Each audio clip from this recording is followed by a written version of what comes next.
네, 시청자 여러분, 제가 부산에 오늘 왔는데요. 여러분들은 저 멋진 그 광안대교를 못 보실 것 같으네요. 네, 저희는 저 광안대교를 보면서 지금 정승윤 후보입니다. 정승윤 후보. 이번 4월 2일 날 부산에 교육감 선거 보궐선거가 있습니다. 그래서 지금 자유우파 진영이 부산시 교육감을 또 좌파한테 뺏기면 안 된다 해서 지금 굉장히 강력한 후보를 좀 어떻게든 만들어야 된다 이런 논의들을 하고 있는데요. 많은 분들이 지금 주목하고 있는 후보입니다. 정승윤 후보 만나보겠습니다. 후보님 안녕하세요. 맞습니다. 사실 저는 한 20년 이상 오랜 인연이 있어서 그냥 승윤아 하는데 대답이니까 정승윤 후보라고 제가 부르겠습니다. 얼마 전까지 저 정부에 몸담고 있었잖아요. 그렇습니다. 국민권익위원회에 있었습니다. 그렇죠. 이게 저 윤석열 정부 들어서 국민권익위원회가 진짜 강력한 아주 환상적인 팀이었어요. 뭐냐면 국민권익위원회 위원장을 김홍일 위원장이 맡았고 그렇습니다. 지금 대통령 변호인단의 좌장 역할을 하잖아요. 그리고 부위원장 두 사람이 이게 아주 간단치 않았어요. 한 사람이 김태규, 또 한 사람이 정승윤. 그렇습니다. 이 김태규 부위원장은 판사 출신, 정승윤 부위원장은 검사 출신인데 그 김태규 부위원장은 지금 방통위 부위원장, 이진숙 위원장 탄핵됐을 때 직무대행하면서 아주 강단 있게 모습을 보였던 바로 그 사람입니다. 그리고 우리 정승윤 국민권익위 부위원장. 얘가 정말 환상의 팀이었어요. 일도 많이 했죠? 그때 많이 했습니다. 예. 어떤 일들을 하셨어요? 그때 생각나는 것 중에 가장 큰 것이 그 대한민국 최초로 선거관리위원회 부정채용을 전국 전수조사했지 않습니까? 아, 맞아. 그것들 제가 주리를 틀어야 되는데. 그때 굉장히 힘들었습니다. 뭐 조사받겠다 해놓고 다음날 가면 조사 응하지 않고 그래서 제가 선관위를 상대로 여러 번 기자 브리핑을 해서 네. 왜 국민들을 속이냐고 조사를 받겠다면 조사를 받아야지. 그리고 실제로 조사 과정에서 협조도 거의 안 됐어요. 글쎄 말이에요. 그래서 저희 직원들이 3달을 정말 현장에 나가서 죽을 고생을 하면서 조사를 했었습니다. 그 뭐 거의 우리가 28명을 고발하고 300건 이상을 그 했죠. 선관위가 그때 우리 국민권익위원회 조사를 통해서도 드러났는데 아니 썩어도 너무 썩었더라고. 아니 한 번도 그 중앙선관위가 62년도인가 63년도 네. 그때 되고 나서 외부 감사가 없어서 감사가 한 번도 없었어요. 썩어도 고였으니까 어떻게 안 썩겠습니까? 수십 년을 썩은 거예요. 외부에서 처음으로 들여다본 거죠. 그리고 그 뭐냐면 감사원 감사도 안 받겠다고 권한쟁의 심판 해놓고 저희가 선관위와 관련해서 우리 국민권익위법에 조사할 수 있게 돼 있거든요. 근데 감사원은 국가기관이니까 헌법기관이라고 상호 뭐 받겠다 못 받겠다 이래 싸우고 있고 저희는 명확하게 선관위를 조사할 수 있게 돼 있는데 협조를 거의 안 했습니다. 그 과정에서 어쨌든 고발도 하고 그랬잖아요. 그렇습니다. 그러면 우리 정승윤 후보는 선관위로부터 완전히 그 찍혔네, 괘씸죄로. 찍혀 있습니다. 지금도. 그러니까 지금 선거운동 뭐 요만큼이라도 잘못하면은 바로 고발하겠다고 나서겠는데. 저 죽이려고 뭐 철저하게 하는지 모르겠습니다.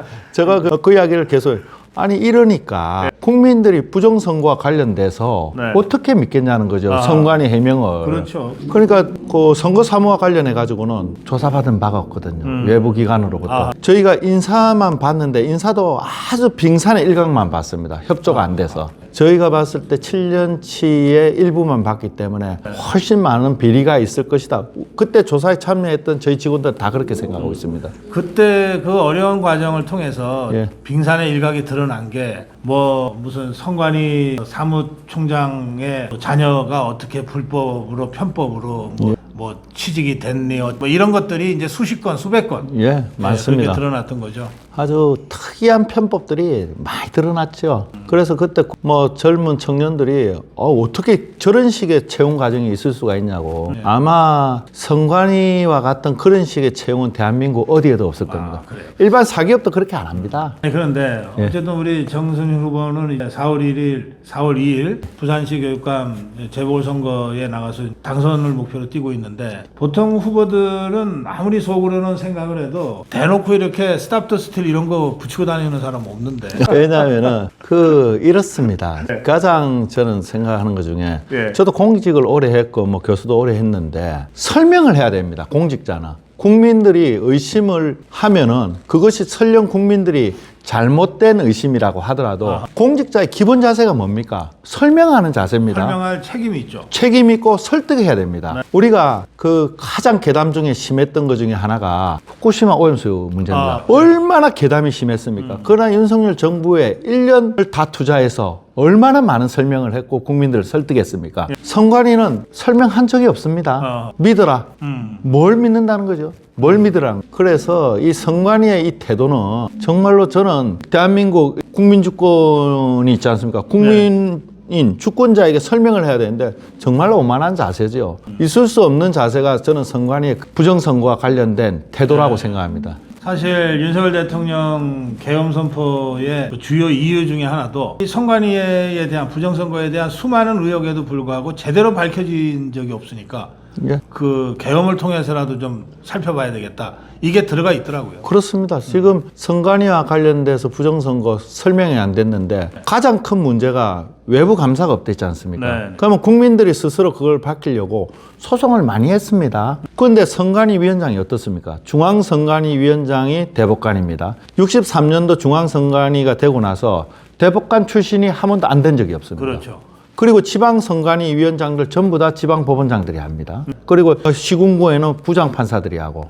아니 부정선거가 있다. 선거관리가 잘못되었다. 재판을 통해서 밝히면 누가 책임집니까? 결국 판사들이 판사들이 책임지는 겁니다. 그러니까 선관위의 뒷배는 법원 판사들이죠. 어떻게 재판을 통해서 밝힐 수가 있겠습니까? 네. 그러니까 부정선거와 관련된 의혹과 관련해서 저희들은 하여튼 묻고 싶습니다. 민주당이나 일반 이거 부정선거와 관련돼서 대통령의 그 취지를 반대하시는 분들 도대체 어떻게 밝힐 수가 있습니까? 재판을 통해서도 못 밝혀. 외부 감사 없어. 본인들은 믿으라고 강요해. 그러니 대통령께서도 얼마나 답답하셨겠습니까? 그러니까 지금 헌법재판소의 탄핵 변론 과정에서도 탄핵 심판 변론 과정에서도 부정선거 의혹을 대통령 변호인단 쪽에서 계속 제기하는데 또 증인 채택도 하고 증거 채택도 요구하는데 헌재가 대법원에서 아무 일 없었다고 했어요. 이게 답이야. 그렇죠. 근데 그 대법원은 자기 재판이거든. 자기들 거. 그러니까 이야기잖아요. 우리 재판의 가장 큰 원칙은 자기 사건을 자기가 재판하지 못한다는 겁니다. 네. 그런데 선관위의 중앙선관위 위원장은 대법관입니다. 자기 재판이죠. 자기 재판. 네. 대법원에서 아무 문제가 없다. 내 스스로 내 재판을 내가 하는 겁니다. 대법원에서. 그 문제 있다 하면 누가 책임져야 됩니까? 대법관이 책임져야 됩니다. 법원이 책임져야 됩니다. 그래서 대법원에서 아무 문제가 없기 때문에 이것은 문제가 없다는 헌법재판소 논리는 정말로 말이 안 되는 이야기죠. 아마 우리 법에 그랬대야 모르겠습니다. 대한민국 헌법에는 그래 안 돼 있습니다. 아니 그러니까 4월 2일에 있을 재보궐선거의 부산시 교육감 선거 굉장히 중요합니다. 이게 물론 교육감 선거는 정당이 공천도 못하고 선거에 개입도 못하게 돼 있지만 그러나 지금 우리 정승윤 후보가 쭉 말씀하신 대로 이게 결국은 선거에 대한 또 지금의 전국에 대한 우리 자유파와 종북 주사파 간의 대결일 수밖에 없거든요. 그렇습니다.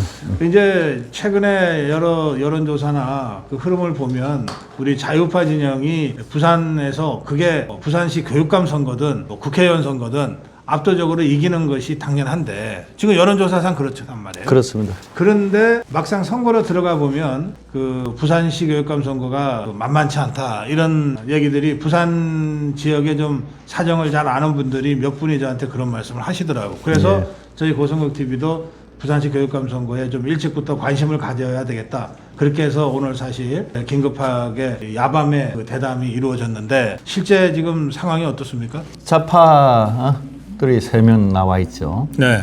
저희들도 보수라고 하는 분들이 속칭 스스로 보수라고 하는데 잘 모르겠습니다. 광화문 아스팔트에서 한번 투쟁을 해보셨는지 문재인 정부 때 뭘 하셨는지는 저는 모르겠습니다. 어쨌든 보수라고 하시는 분들이 한 3분 나와서 활동하고 계셔가지고 네. 하여튼 저희가 한 일단 후보 난립 상태군요. 난립 상태입니다. 좌파도 난립 상태고 저희 보수 쪽도 난립 상태입니다. 그래서 이걸 어떻게 조정하고 조율해 나가느냐 이 문제를 우리 보수 쪽 지지자들께서 걱정을 해주시는 것 같습니다.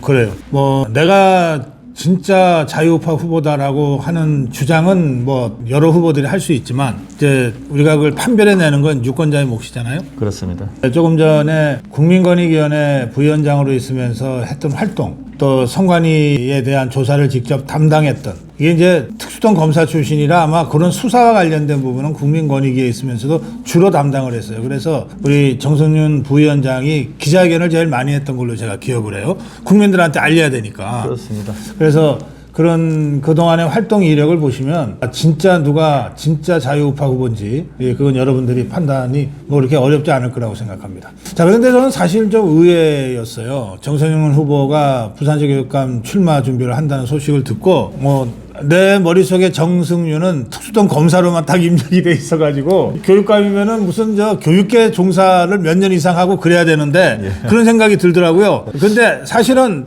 오랫동안 교수를 하셨죠. 그렇습니다. 이거 참 함원 해병대는 영원한 해병대라던데 검사 잠깐 하면 영원한 검사인가? 그래서 되게 그 점에 대해서 우리 설명하는데 제가 2006년도부터 부산대학교 가서 약 20년간 교수로 재직을 했습니다. 법학과? 예. 로스쿨에 재직했는데 또 제가 헌법 이야기를 하면은 아니 뭐 검사 출신이 뭘 헌법 이야기 하냐 하는데 제가 부산대 로스쿨에서 그것도 1, 2, 3학년밖에 없는데 그중에 3학년을 제가 헌법하고 행정법 실무를 가르칩니다. 평생을 제가 헌법을 가르치고 행정법을 가르친 사람인데 당연히 말할 수 있죠.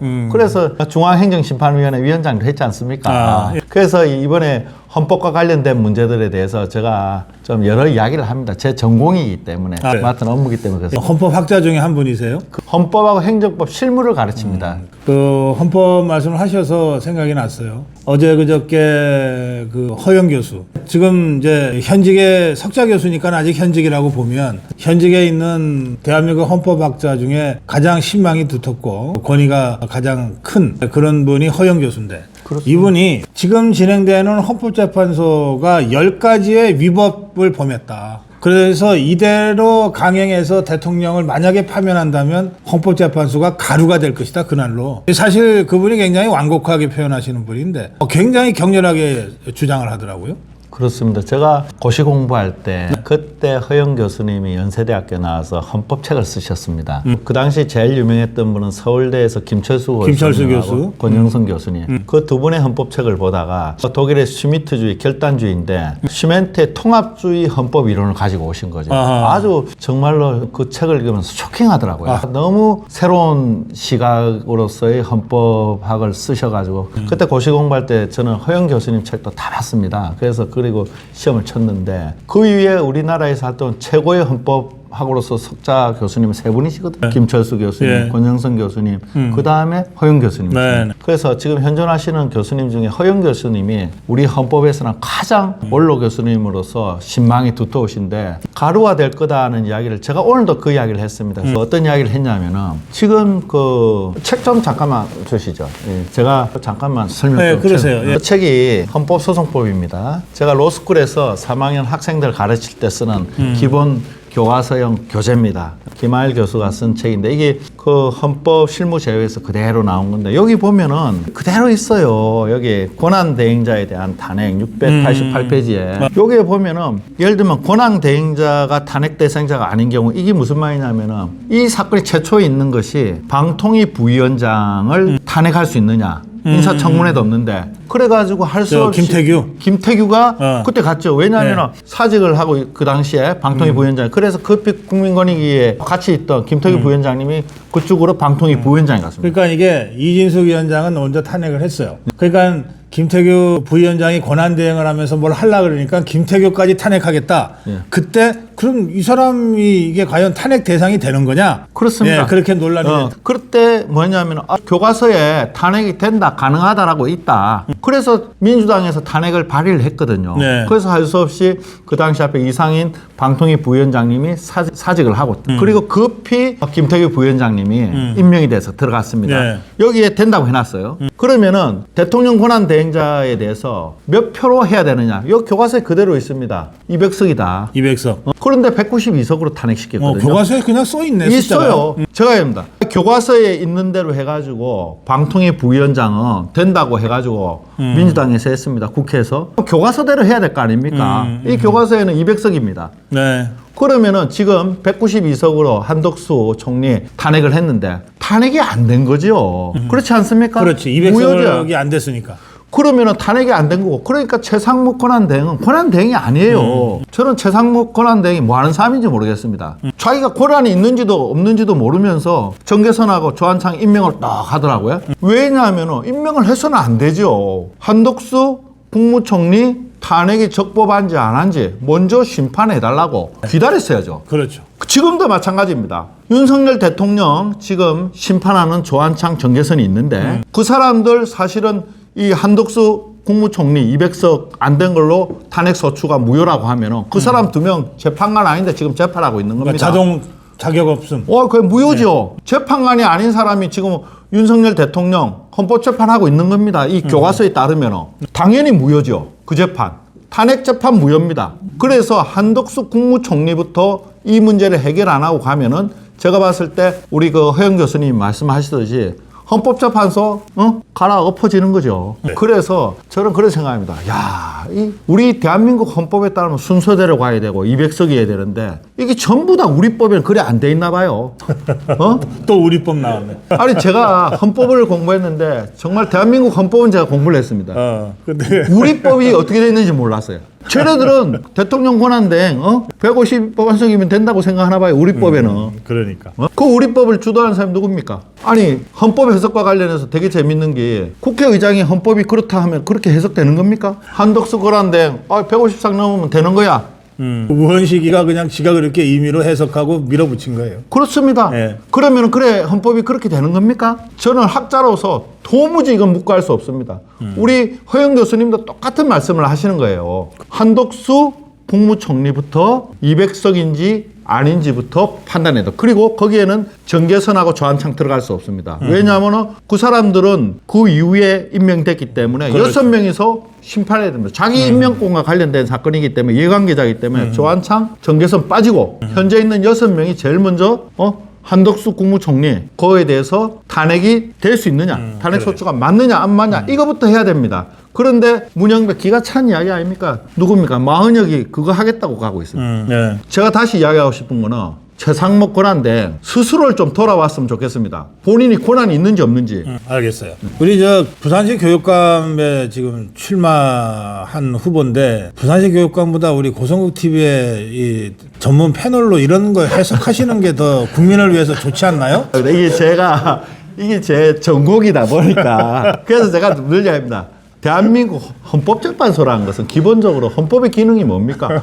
헌법을 보호하는 기관이 헌법재판소입니다. 알겠어요. 근데 헌법을 파괴하니까 헌법재판소가 아니에요. 제가 그럽니다. 그렇지. 지금 있는 데는 헌법재판소가 아니고 우리법재판소입니다. 우리법을 기준으로 해서 해석해요. 재판 진행도 그렇게 합니다. 우리법 재판소입니다. 헌법 파괴소, 헌법 도망소, 뭐 온갖 별칭들이 지금 붙어 있습니다. 자, 오늘은 부산시 교육감 후보로서 정승윤 후보를 모셨으니까 정승윤 후보가 생각하는 부산시 교육의 문제, 지금 우리 자유우파 진영 후보가 불의에 지금 자격 박탈을 당해서 지금 재선거를 해야 되니까 그 여러 가지 그 전임 교육감이 하다가 못한 부분도 이어받아야 되겠고 또 그런가 하면은 어쨌든 정승윤의 교육 철학을 또 구현하는 측면도 있어야 될 것 같은데 조금 그 말씀 좀 들을까요? 그렇습니다.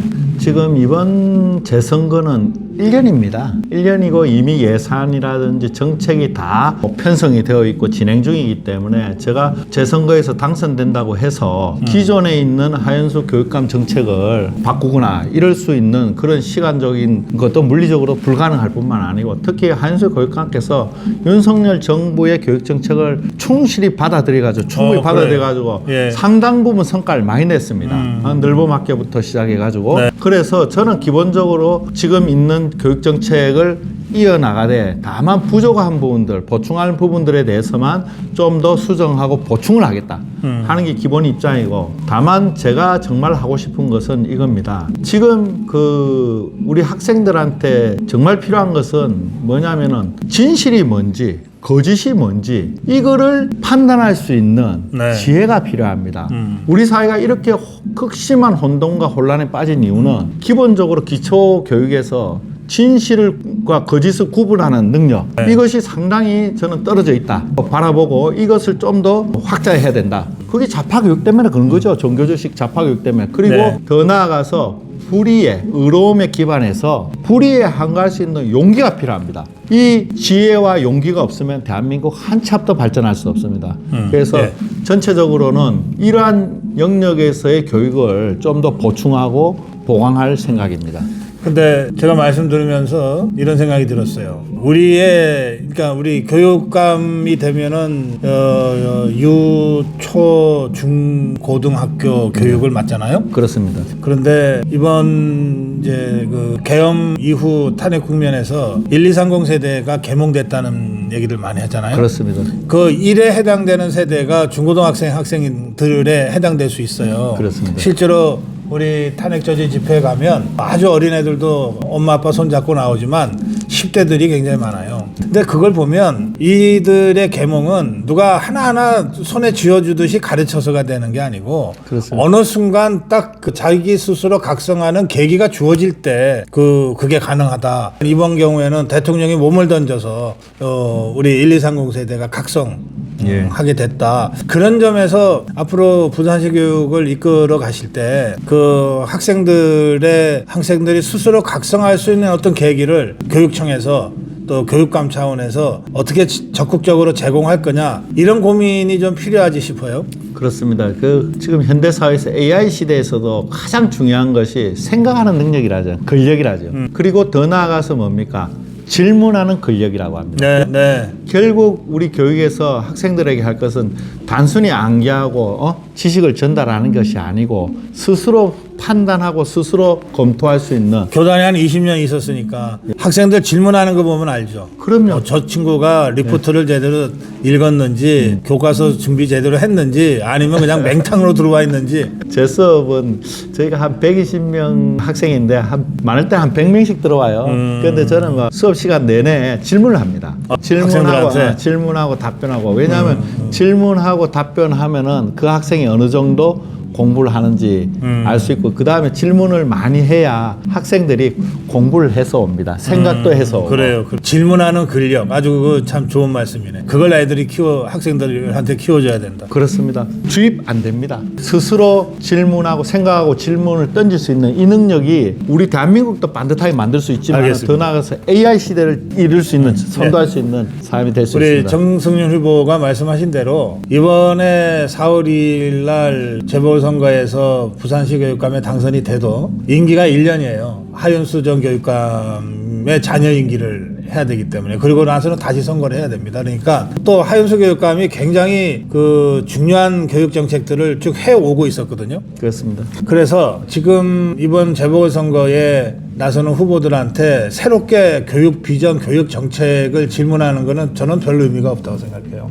핵심은 뭐냐? 어떤 후보가 확실한 자유우파 후보냐? 그리고 하윤수 교육감도 아주 강한 자유파의 어떤 정치적 입장을 가지고 있었거든요. 표현을 못했을 뿐이지만 제가 잘 알아요. 그래서 저는 여러분들이 그 보수 표방하고 우파 표방하는 후보들이 한 서너 명 되는 모양인데, 또 뭐 중도 우파 막 이렇게 표현하는 사람들도 있어요. 중도 보수. 그중에 교육 정책 비전, 이거는 1년 후 진짜 지방선거 때 한번 차분하게 따져보시고, 지금은 부산시 교육을 좌파한테 뺏기지 않을 확실한 자유우파 후보가 누구냐, 이거 하나만 가지고 여러분들이 선택하셔야 될 시점이다, 저 그렇게 생각합니다. 오늘 정승윤 후보와의 대담을 통해서 정승윤 후보가 어떤 자유우파로서의 활동을 해왔는지 여러분들이 충분히 아마 인식하셨을 것이고요. 이름 세자 정승윤, 여러분들 잘 기억하시고 가슴에 품어주시면 좋겠습니다. 마무리 한 말씀 듣겠습니다. 예, 좌파 교육으로 인해서 정말 저희 사회가